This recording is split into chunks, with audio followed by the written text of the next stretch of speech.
పంపాలని తెలిపింది. గతంలో కేంద్ర రాష్ట్ర ప్రభుత్వాల ఉమ్మడి చర్యల వల్లే కరోనా వ్యాప్తిని కట్టడి చేశామని, అయితే కోవిడ్-19 వైరస్ వ్యాప్తి చెందుతూనే ఉందని, ఈ మహమ్మారి ప్రవర్తన భారత వాతావరణ పరిస్థితులు, ఇతర సాధారణ వ్యాధి కారణాలతో స్థిరత్వం పొందిందని ఆరోగ్య శాఖ కార్యదర్శి లేఖలో తెలిపారు. ఇటీవల కాలంలో కేరళ తదితర రాష్ట్రాల్లో కేసులు స్వల్పంగా పెరుగుతుండడాన్ని ప్రస్తావించారు.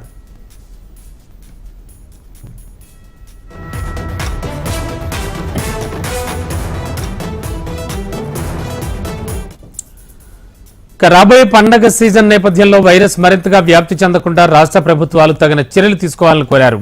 ఇన్ఫ్లుయెంజా వంటి కేసులను పర్యవేక్షించాలని, జిల్లాల వారీగా నివేదించాలని సూచించారు. కేసుల పెరుగుదల ట్రెండ్ను ముందే గుర్తించేందుకు అవకాశం ఉంటుందని పేర్కొన్నారు.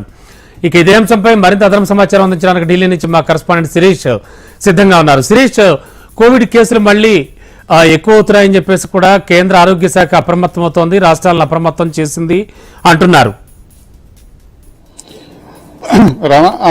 కొత్తగా JN1 వేరియంట్ అనేది కూడా కేరళలో వెలుగు చూపింది. ఇది గత వేరియంట్ల కంటే చాలా వేగంగా విస్తరించే అవకాశం కూడా ఉంది. సో ఈ కేసులు పెరుగుతున్న నేపథ్యంలో అన్ని రాష్ట్రాలు కూడా అప్రమత్తంగా ఉండాలి. తిరిగి RT-PCR టెస్టులన్నింటినీ కూడా ప్రారంభించాలని చెప్పేసి అన్ని రాష్ట్ర ప్రభుత్వాలకు కూడా కేంద్ర ఆరోగ్య శాఖ కార్యదర్శి సుధాంశ్ పంత్ నిన్న లేఖ రాయడం కూడా జరిగింది. సో ఈ నేపథ్యంలో అన్ని రాష్ట్రాలు కూడా అప్రమత్తం కావడం జరిగింది. కేరళకు ఆనుకొని ఉన్న రాష్ట్రాలు, ముఖ్యంగా కేరళకు ఇటీవల కాలంలో శబరిమలకి వెళ్లే భక్తుల సంఖ్య అనేది కూడా ఎక్కువగా ఉంటుంది కాబట్టి వివిధ రాష్ట్రాల నుంచి ఆ సంఖ్య ఎక్కువగా ఉన్న నేపథ్యంలో వాళ్లకు టెస్టులు చేసే అంశాన్ని కూడా ఆయా రాష్ట్రాలు కూడా పరిశీలించే అవకాశం కూడా ఉంది. ముఖ్యంగా రాబోయే పండుగ సీజన్లు ఏవైతే ఉన్నాయో వాటిని దృష్టిలో ఉంచుకొని కూడా వైరస్ విస్తరించకుండా చర్యలు కూడా తీసుకోవాలని చెప్పేసి కేంద్ర ప్రభుత్వం రాష్ట్రాలకు సూచించడం జరిగింది. ప్రతి సంవత్సరం డిసెంబర్లో ఒక కొత్త వేరియంట్ అనేది కూడా వెలుగు చూస్తున్న నేపథ్యంలో అది ఎక్కువగా విస్తరించకుండా ఉండేందుకు తగిన జాగ్రత్త చర్యలు కూడా తీసుకోవాలి. ఎంత వేగంగానైతే టెస్టింగ్, ట్రేసింగ్, ట్రీట్మెంట్ అనేది కూడా చేయగలుగుతారో అంత వేగంగా వ్యాధిని వ్యాప్తి చెందకుండా అడ్డుకోవచ్చు. సో ఈ నేపథ్యంలో రాష్ట్రాలన్నీ కూడా అప్రమత్తంగా ఉండాలి. అదేవిధంగా శ్వాసకోశ సంబంధిత పరిశుభ్రత అనేది కూడా పాటించేలాగా చర్యలు తీసుకోవాలని చెప్పేసి రాసిన లేఖలు కూడా పేర్కొనడం జరిగింది. అయితే కేంద్ర ప్రభుత్వం ఇదివరకు జారీ చేసిన కోవిడ్-19 మార్గదర్శకాలు ఏవైతే ఉన్నాయో వాటిని కూడా పాటించాలి.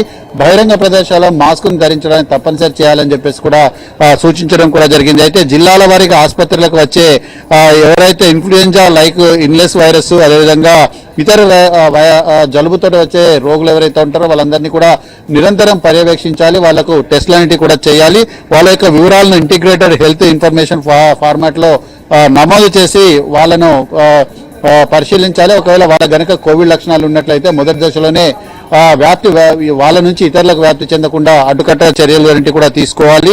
అదేవిధంగా అన్ని జిల్లా ఆసుపత్రుల్లో కూడా కోవిడ్ టెస్టులన్నింటి కూడా నిర్వహించాలి. కేంద్ర ప్రభుత్వం సిఫార్సు చేసిన నిష్పత్తి ప్రకారం RT-PCR యాంటీజెన్ టెస్టులన్నింటి కూడా నిర్వహించాలని చెప్పేసి కూడా నిన్న రాసిన లేఖలో పేర్కొనడం కూడా జరిగింది. అదేవిధంగా RT-PCR టెస్టులన్నింటి కూడా అధికంగా చేపట్టి పాజిటివ్ నమూనాలు ఏవైతే ఉన్నాయో వాటన్నింటినీ కూడా జన్యు పరిణామ క్రమాన్ని విశ్లేషించడం కోసం పంపాలని చెప్పేసి కూడా ఇందులో సూచించడం కూడా జరిగింది. దీనివల్ల కొత్త వేరియంట్లన్నింటి కూడా ప్రబలకుండా అడ్డుకట్ట వేసేందుకు ఆస్కారం అనేది కూడా ఉంటుంది. అదేవిధంగా ఏదైతే కోవిడ్-19 మార్గదర్శకాలు ఏవైతే ఉన్నాయో వాటన్నిటిని కూడా పాటించాలి.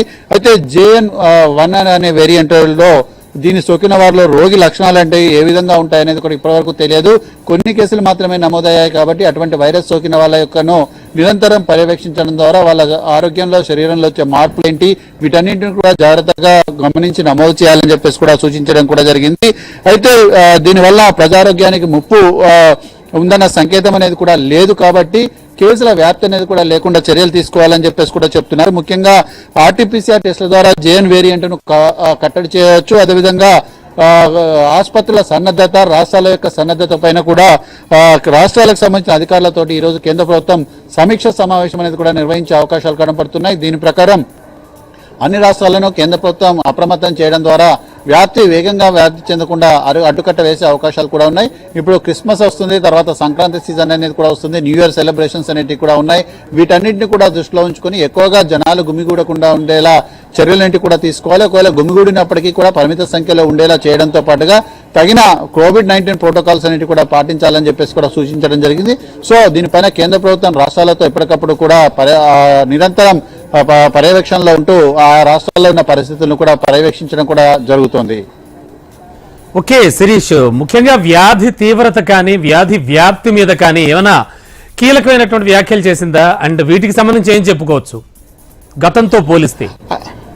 అయితే నిన్న ఇచ్చిన లెటర్స్ లో మాత్రం మిగిలిన అంటే కోవిడ్ మొదటి దశ అదేవిధంగా రెండో దశలు ఏదైతే వైరస్లు ప్రబలాయో అంత ప్రమాదకరం కాకపోయినప్పటికీ, ప్రాణాలు తీసేంత ప్రమాదం కాకపోయినప్పటికీ వేగంగా వ్యాప్తి చెందే అవకాశం అనేది కూడా ఉంది. కాబట్టి దీనిపైన అప్రమత్తంగా ఉండాలని చెప్పేసి కూడా సూచించడం కూడా జరిగింది. సో టెస్ట్ల సంఖ్య అనేది పెంచడం ద్వారా ఎవరైతే ఇన్ఫ్లుయెంజా లక్షణాలతో ఎవరైతే వస్తారో వాళ్ళందరినీ కూడా వేరు చేసి వాళ్ళకు చికిత్స అందించడం ద్వారా ఎక్కువ సంఖ్యలో వ్యాధి అనేది కూడా వ్యాప్తి చెందకుండా అడ్డుకట్ట వేయొచ్చు అని చెప్పేసి చెప్తున్నారు. కోవిడ్ మొదటి దశలో ఉన్న సన్నద్ధత అనేది రెండో దశకు వచ్చేటప్పటికి పెరిగింది, రెండో దశలో ఉన్న సన్నద్ధత అనేది మూడో దశకు వచ్చేటప్పటికి పెరిగింది, టెస్ట్ సంఖ్య పెరిగింది, ట్రీట్మెంట్ పెరిగింది, ఆసుపత్రులకు అవగాహన అనేది కూడా వచ్చింది, అదేవిధంగా ప్రజల్లో కూడా అవగాహన అనేది కూడా పెరిగింది, ఇమ్యూనిటీ పవర్ పెరిగింది. వీటన్నిటి నేపథ్యంలో మరణాల సంఖ్య అనేది కూడా తగ్గింది, కానీ వ్యాధి ప్రబలం అనేది కూడా తగ్గలేదు. కాబట్టి అప్రమత్తంగా ఉండాలనేది కూడా కేంద్ర ప్రభుత్వం సూచన. సో ఈ నేపథ్యంలో రాష్ట్రాలన్నీ కూడా జిల్లా ఆసుపత్రుల్లో ఆర్టీపీసీఆర్ టెస్టులను నిర్వహించడం ద్వారా వ్యాప్తిని అరికట్టవచ్చు అనేది కూడా చెప్తున్నారు. ముఖ్యంగా కేరళలో ఎక్కడైతే వ్యాధి ప్రబలిందో ఆ రాష్ట్రాలకు వెళ్లి వచ్చిన వాళ్ళకు నిరంతరం పర్యవేక్షణ చేయడం ద్వారా వాళ్ళని వేరే వాళ్ళతో ఐసోలేషన్ చేయడం ద్వారా వ్యాధిని వ్యాప్తి చెందకుండా అడ్డుకట్ట వేయొచ్చు అని చెప్తున్నారు.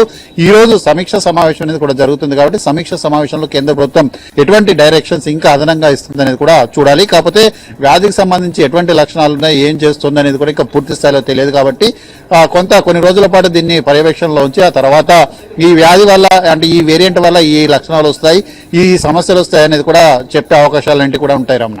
Okay, thank you Suresh.